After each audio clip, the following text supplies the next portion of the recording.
आज हम बात करने वाले हैं कक्षा 10 के महत्वपूर्ण टॉपिक हाइड्रोकार्बन। ठीक है, तो टाइम लगाते स्टार्ट करते हैं। हाइड्रोकार्बन केवल कार्बन एवं हाइड्रोजन के बने यौगिकों को हाइड्रोकार्बन कहते हैं। ठीक है, केवल हाइड्रोजन और कार्बन के जो यौगिक बने होते हैं उनको हम क्या कहेंगे? हाइड्रोकार्बन। ठीक है, अंग्रेजी में बोलें तो इसको only contain hydrogen and carbon compound are called hydrocarbon. ठीक है, तो हाइड्रोकार्बन हमारे दो टाइप के हो सकते हैं। ठीक है, दो टाइप के होते हैं। तो नंबर 1 होता है हमारा संतृप्त हाइड्रोकार्बन, नंबर 2 असंतृप्त हाइड्रोकार्बन। अंग्रेजी में इसको सैचुरेटेड हाइड्रोकार्बन बोलते हैं, इसको अनसैचुरेटेड हाइड्रोकार्बन बोलते हैं। तो हम बात कर लेते हैं पहले सैचुरेटेड हाइड्रोकार्बन की। क्या होता है सैचुरेटेड हाइड्रोकार्बन? मतलब संतृप्त हाइड्रोकार्बन। ठीक है, वे हाइड्रोकार्बन जिनमें कार्बन की चारों संयोजकताएं केवल एकल बंध यानी सिंगल बॉन्ड के द्वारा पूर्ण होती हैं। ठीक है, ऐसे हाइड्रोकार्बन होंगे जिसमें कार्बन में सिर्फ कितनी भी लंबी चेन होगी आपकी, उसमें सिर्फ सिंगल बॉन्ड ही देखने को मिलेगा, तो उन्हें हम कहेंगे संतृप्त हाइड्रोकार्बन। ठीक है, एकल बंध वाले चेन को हम संतृप्त बोलेंगे। ठीक है, चलो एग्जाम्पल से इसको समझते हैं थोड़ा। तो इसका एग्जाम्पल हम लेते हैं, इसके एग्जाम्पल के लिए हम लेंगे एल्केन। ठीक है, क्या लेंगे? एल्केन। ठीक है, जितने भी एल्केन होते हैं वो आपके सैचुरेटेड होते हैं, मतलब संतृप्त होते हैं। एल्केन का जो सामान्य सूत्र होता है, सामान्य सूत्र जो होता है बेटा वो आपका होता है CnH2n+2। ठीक है, ये इसका एल्केन का सामान्य सूत्र होता है। अगर हम इस फार्मूले की जहाँ n बराबर नंबर ऑफ कार्बन, ठीक है, कार्बन एटम।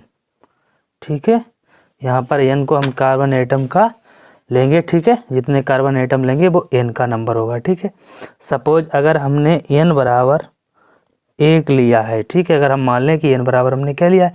1, तो हम इस फार्मूले से नया फार्मूला कैसे तैयार करेंगे और कैसे बताएंगे कौन सा एल्केन होगा? ठीक है, तो n बराबर हमने 1 लिया है। ठीक, तो C/1H, उसके बाद फार्मूले में क्या है? H, फिर उसके बाद आपका 2, n की वैल्यू हमने क्या ले रखी है? 1+2। ठीक है, अब इसको ज़रा सॉल्व कर लेते हैं तो हो जाएगा C। देखो किसी को 1 से मल्टीपल करेंगे तो कार्बन हमारे पास कितना रहने वाला है? 1। H कितना हो जाएगा? H आपका हो जाएगा 2 1 2 और 2 इसमें जोड़ जाएगा तो कितना हो जाएगा? 4। तो फार्मूला हमारे पास क्या आ गया? CH4। CH4 को हम क्या कहते हैं? मेथेन। क्या कहते हैं? मेथेन। ठीक है, अब इसको हम संरचना सूत्र से देख लेते हैं कि सिंगल बॉन्ड से कैसे सैचुरेटेड है। ठीक है, तो कार्बन मीथेन का हम संरचना सूत्र बना लेते हैं इस टाइप से। ये मीथेन का हो गया बेटा आपका संरचना सूत्र, इसे मीथेन का संरचना सूत्र बनाते हैं। और हम बात करें दूसरे एग्जाम्पल की इसके, तो हम n बराबर अब लेकर हम 2 लेकर नया फार्मूला तैयार करेंगे। तो n बराबर अगर 2 लोगे तो आपका C कितना हो जाएगा? 2।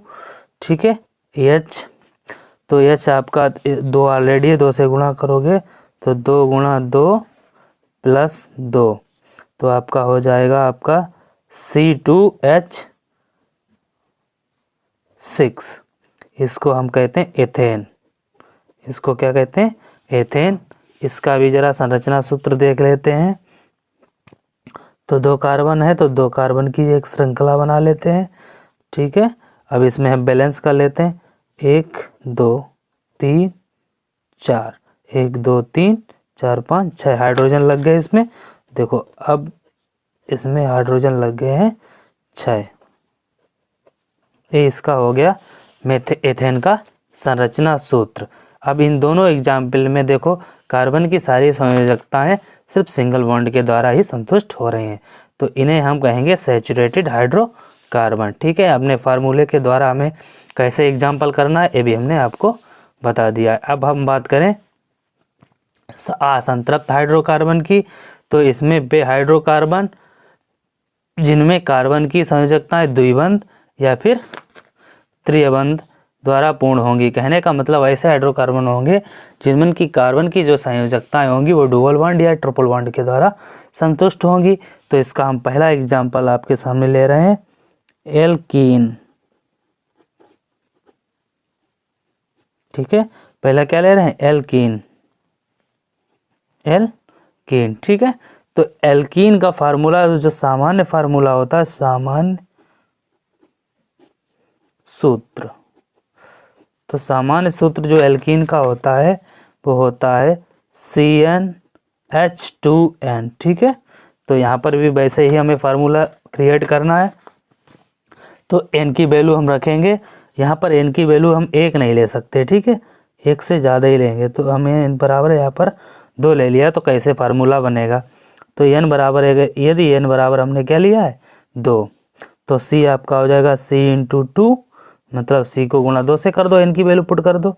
उसके बाद H है आपका हाइड्रोजन, तो हाइड्रोजन में ऑलरेडी 2 लगा हुआ है और 2 गुणा में हो जाएगा। तो आपका फार्मूला बन जाएगा यहाँ पर C से 2 की गुणा करो जो तो हो जाएगा C2, और H 2 गुणा हो जाएगा तो 4, तो H आपका बन जाएगा 4। ठीक है, तो क्या बन गया C2H4। ठीक है, जरा इसका संरचना सूत्र बना लेते हैं पहले। संरचना सूत्र, 2 कार्बन है तो 2 कार्बन बना लिए। हाइड्रोजन कितने हमारे पास 4, तो 1 2 3 4। ये हाइड्रोजन हमने लगा दिया यहाँ पर, एक यहाँ पर, एक यहाँ पर और एक यहाँ पर। अब कार्बन की वैलेंसी को ज़रा चेक करते हैं हम यहाँ पर, 1 2 3, 1 2 3। ठीक है, तो होनी कितनी चाहिए थी 4, तो है क्या यहाँ पर 3, तो हम यहाँ पर क्या लाएंगे डुअल बॉन्ड। ठीक है, अब ये देखो यहाँ पर कार्बन की जो वैलेंसी है वो किससे संतुष्ट हुई है, किससे पूर्ण हुई है, डबल बॉन्ड से। तो ऐसे को हम क्या बोलेंगे, असंतृप्त हाइड्रोकार्बन। नाम इसका क्या हो जाएगा, 1 और 2 कार्बन के लिए कहते हैं एथ, डबल बॉन्ड लगाए तो इन, नाम हो जाएगा एथीन। ठीक है, अगला एग्जाम्पल इसका है एल्काइन। अगला एग्जाम्पल इसका है एल्काइन। ठीक है, एल्काइन। ठीक है, एल्काइन का जो सामान्य सूत्र होता है, सामान्य सूत्र जो होता है एल्काइन का वो होता है CnH2n -2। ठीक है, ये सामान्य सूत्र ऑब्जेक्टिव में बहुत पूछे जाते हैं, चाहे वो एल्केन का हो, चाहे एल्कीन का हो, चाहे वो एल्काइन का हो। हाई स्कूल के लिए बहुत ही महत्वपूर्ण टॉपिक है ये। तब यहाँ पर अब हम आगे देखते हैं कि इसका एग्जाम्पल क्या होने वाला है, इसका कैसे हम फार्मूला बनाएंगे इस सामान्य फार्मूला की मदद से। ठीक है, तो एल्काइन का फार्मूला हम जान चुके हैं, CnH2n -2। तो n की वैल्यू हम अगर यहाँ पर 2 ले लें और हम देखें कैसे बनेगा ये अगला फार्मूला हमारे लिए। यदि हमने n बराबर क्या ले रखा है 2। ठीक है, तो यहाँ पर बना देते हैं, C × 2 हो जाएगा, n की वैल्यू रख दो n की जगह पर, और यहाँ पर आपका H है, फिर 2 है, और उसके बाद फिर से n आ गया, n का वैल्यू क्या लिखा है 2, फिर माइनस का 2। इसको सोल्व करेंगे तो हमारे पास क्या आएगा C2, यहाँ पर 4 में से 2 जाएगा तो 2 ही बचेगा, C2H2। फार्मूला हमारे पास क्या आया है C2H2। इसका अगर हम संरचना सूत्र बनाएं C2H2 का तो हो जाएगा, देखो 1 कार्बन 2 कार्बन, H कितना है हमारे पास 2 H है, तो 2 हमने लगा दिया, एक इधर और एक इस कार्बन पर। अब देखते हैं कि संतुष्ट, अब यहाँ पर देखो 2 का बैलेंसी हो रही है, यहाँ पर भी 2 हो रही है संयोजकता इसकी। अब इसको हमें करना कितना है 4, तो यहाँ पर हम लगा दें ट्रिपल बॉन्ड। इस तरीके से अब देखो इस कार्बन के लिए भी 4 हो गए, इस कार्बन के लिए भी 4 हो गए। इस तरीके से हम इसकी संयोजकता को पूर्ण कर लेते हैं। नाम इसका क्या हो जाएगा, देख 2 कार्बन है तो इसके लिए हो जाएगा एथ, और ट्रिपल बॉन्ड लगाए तो बाई NE लगा दो, एथीन, एथाइन, नाम हो जाएगा इसका एथाइन। ठीक है, इसका नाम हो जाएगा एथाइन। ठीक है, तो आप जान लो यहाँ पर CN और इनके फार्मूले जो एल्कीन और एल्केन के जो फार्मूले हैं बेटा वो लगभग एक जैसे हैं। देखो यहाँ पर CnH2n+2 है, तो दूसरे में आपको 2 रिमूव करके लिखना है। ठीक है, यहाँ पर हमने 2 रिमूव करके लिखा है, प्लस का 2 रिमूव किया, उसके बाद ये फार्मूला बन जाता है एल्कीन का। ठीक है, एल्कीन के फार्मूले में जहाँ पर हमने एल्केन में प्लस यूज किया है, एल्काइन में वहाँ पर आपको माइनस यूज करके इसको लिखना।